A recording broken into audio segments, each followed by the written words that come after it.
The tension in the Egyptian court has reached a breaking point.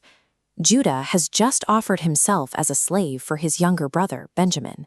The rest of the brothers stand in a massive, imposing royal hall, waiting in terror for the unyielding ruler to deliver his verdict. But the verdict never comes. Instead, the ruler's stoic facade completely collapses. Unable to contain his emotions any longer, he abruptly shouts an order to clear the room of all guards and attendants. As the heavy doors shut, a sudden vacuum of isolation fills the room. The ruler begins to weep, and the sound is so raw and so loud that it echoes out into the palace corridors. Then he looks at the men who have spent the last 22 years believing they successfully erased him from their family, and he speaks to them in Hebrew. "I am Joseph. Is my father still alive?" The brothers are physically unable to answer. The realization induces an absolute paralysis. The brother they threw into a pit and sold off is standing right in front of them. The man they abused holds absolute, unchecked power over their lives. He could order their executions with a single gesture, leaving them to wait in total silence to see if he will choose vengeance or mercy. Joseph breaks the silence by offering a physical bridge. He gently instructs his terrified brothers to step closer to him. This flowchart maps out the cognitive reframe Joseph presents to them. He tells them to invert this timeline. He says they shouldn't be angry with themselves because human malice didn't actually send him to Egypt. He frames their betrayal as part of a deliberate divine plan to put him in a position to save their lives. And looking at the rest of this timeline shows exactly why that rescue is necessary. The famine has only been ravaging the land for 2 years. There are still 5 more years of severe starvation remaining, with absolutely no agricultural yield possible. To survive this gap, Joseph lays out an immediate logistical solution. The entire family must pack up and relocate to the fertile region of Goshen. There, under his protection, he can sustain them. To seal this pact, Joseph throws his arms around his brother Benjamin's neck and weeps. He kisses all his brothers, and only after this profound physical show of forgiveness does the terror finally lift enough for the brothers to speak to him. A simple pardon would leave the brothers paralyzed by guilt. By actively removing that guilt and replacing it with a shared, urgent mission of survival, Joseph achieves a deep psychological healing for the family. The sounds of this reunion travel well beyond that private room.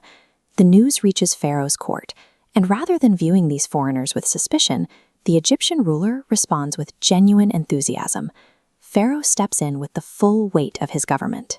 He issues a royal decree that Joseph's family will receive the absolute best of Egypt's land and resources upon their arrival. This chart shows exactly how those provisions are distributed for the journey. Each of the 10 brothers receives standard changes of clothing. But look at Benjamin's allocation. He gets a massive spike in wealth, taking home 300 pieces of silver and 5 changes of clothes.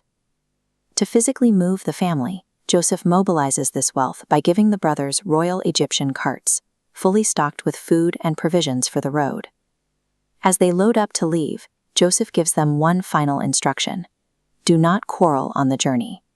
He knows that with the massive secret of his survival out in the open, their immediate psychological reflex will be to turn on each other and assign blame. With royal carts parked and political protection secured, Pharaoh's intervention ensures this event operates as a state-sponsored, highly organized historical migration. The brothers travel back to the dusty, rugged terrain of Canaan. Now they faced an entirely new hurdle, delivering an impossible message to their father, Jacob. They walk in and deliver the report exactly as they were instructed. The son he has mourned for over 2 decades is still alive, and he is currently the absolute ruler over all of Egypt. Hearing this, Jacob's heart faints. His mind and body simply shut down, entirely unable to process or believe the words they are saying. Their verbal testimony is utterly insufficient. These are the same men who brought him Joseph's blood-soaked coat.